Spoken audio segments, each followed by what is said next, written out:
We have the power to end abortion in this generation.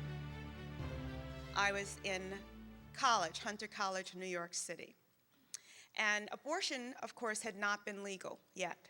So we would debate, when is the fetus viable? When is it the baby able to breathe on its own?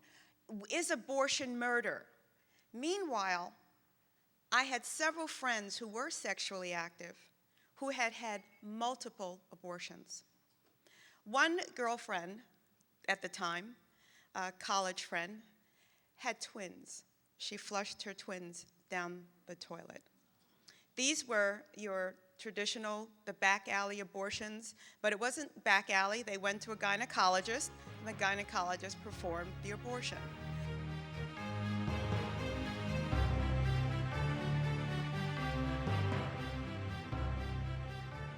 A coalition of 100 black women sent me as their representative in 1975 to the first International Women's Year. I made 2 speeches, and both of them made the papers back in New York. When I got home, back to New York, I was a mini celebrity, quite unbeknownst to me, because my talks made the paper, and I didn't realize that till I got back.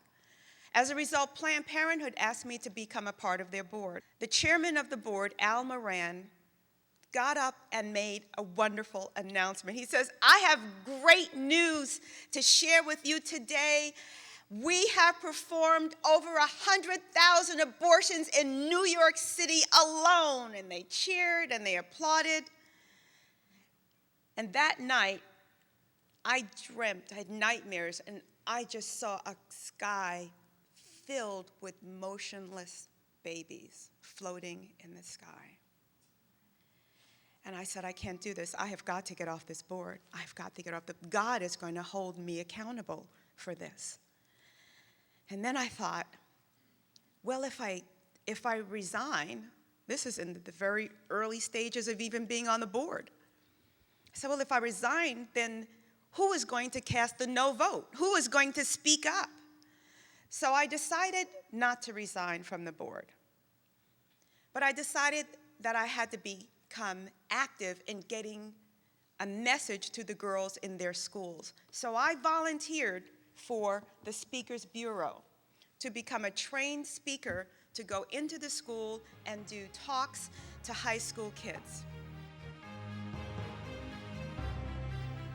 And I would tell them, I would start out, what are your plans for the future? What do you want to be when you grow up? And they would give me their career goals and how are you going to get there? How are you going to accomplish your goals? They tell me they have to go to school or trade school or et cetera, whatever those steps were. What can prevent you from reaching your goal? Always in the list was an unplanned pregnancy, and that was my hook to talk about my topic. What is the best way to keep the sperm from meeting the egg? Say no. That was the goal. And I draw these illustrations with the sperm and the tail and how many sperm and the one egg, and I'd show the odds of getting pregnant and how that is going to impact their future. So how do we keep the sperm, this is an hour and a half later, from meeting the egg? Say no. They're saying no. And then, according to Planned Parenthood, the only way that I could get into the schools was if I showed the devices. I had this huge plastic bag of contraceptive and IUDs. And so at the end of my talk, I'd have to put this on the table because Planned Parenthood said I had to do this. I could not get in the schools if I didn't show these devices. I put these on the table. The kids would come running up to the table to look at all of this stuff. And I'd explain and the success rates and use this with this and all this stuff. And I'd go through it as quickly as I could. But at the end, when I said, what's the best way to keep the sperm from meeting the egg? The say no was always a little softer than it was before. And I realized that we were sending 2 messages. And the messages were confusing. We were telling kids, don't have sex, but here's how.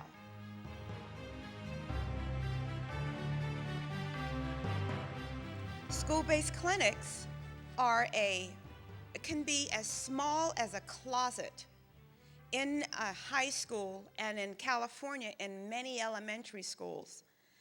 They function to the tune of $90,000 a year, mainly for salaries for the nurses and doctors. Children are transported off grounds, off the school, taken to a Planned Parenthood clinic in the morning. Abortions are performed. They're brought back before 3 o'clock. The child goes home. The parent never knows that her daughter has had major surgery. The school nurse, however, cannot give an aspirin without parental notification or consent. We are in a fight. And in this fight, we need to equip young people to do what we do. Teen Mentors is an important aspect of the abstinence education method. We also need to set clear objectives in our teaching. Whenever we're teaching, we need to know where we're going, when we'll know when we get there, what we want the student to learn. Those objectives should be measurable. And we need to tell the truth, as has been said earlier today. Tell the truth and teach abstinence unapologetically.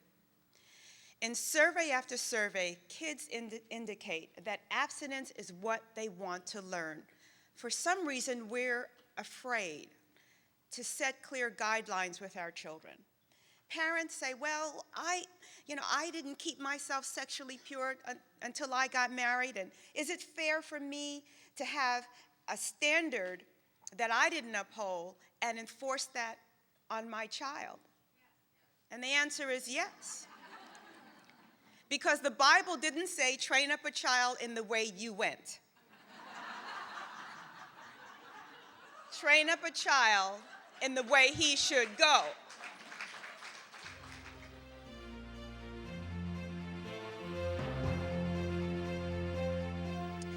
The statistics show that the majority of abortions, 85% of all abortions, are by women who self-identify as Catholic, Protestant, evangelical. It is God's people who are having the abortions. We are the ones that need to get this message to our churches and not be afraid to raise a standard, because kids want to hear it. They want to hear the truth.